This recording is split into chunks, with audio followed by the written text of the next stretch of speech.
There's very few women in politics, there's not many women who are teaching our students in universities, and there's not many women who are heading up organisations that are around us every day, voluntary organisations and not-for-profits. We don't see women in most of these roles. We know a lot about the numbers, but what we know less about is how the women who got to those positions actually managed to do that. So this project, Above the Parapet, looks at that whole area, that gap, and tries to capture the stories that women have to tell us about how they reach their positions of seniority in public life. Your Excellency, Dr. Joyce Banda, you have a phenomenal record of being a businesswoman, a civil society activist, and you rose to become the first woman head of state in Malawi. What would you say about the woman Joyce Banda? The woman Joyce Banda is a person that is a leader, self-made.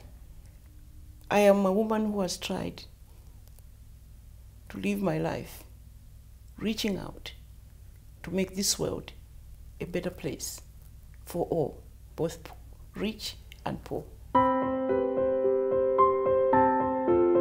We've identified 4 areas of investigation: politics, the diplomatic field, academia, and civil society, the third sector. And what we're doing is we're inviting women who've reached key positions at senior level to share with us how they got there, what encouraged them into their position, where did they find support, what resistance did they find along the way, how have women done it when they've done it.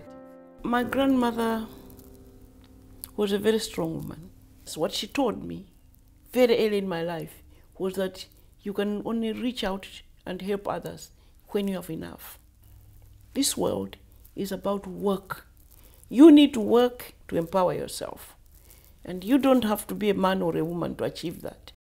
There are personality issues about your robustness in the face of opposition and challenge, your ability to be a lone voice sometimes in very hostile environments. But what's also coming out is the ability and success and usefulness of negotiating with and working with other women and men who support women's progress. In my upbringing, it's in your best interest if you go like this. If you don't go like this, then you're a good woman because you're quite humble. Yeah, you're humble. Look up, straight in the eye, and ask why. Yeah, and ask why. Make sure that somebody is accountable. Don't just accept abuse. I know my rights, and I must push for them in a very subtle way, without being antagonistic. Right. Yeah. Right. We're interviewing people, women, where they can do it, over the phone, over the internet.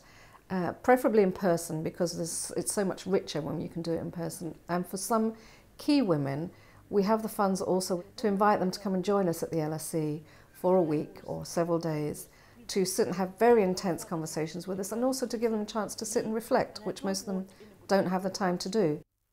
I made up my mind when I was 30 years old that I was going to spend my life assisting women and youth gain social and political empowerment. So those people who have seen me work, those that have seen me as Vice President, President will know that every day, if they look closely, it's about fulfilling my mission.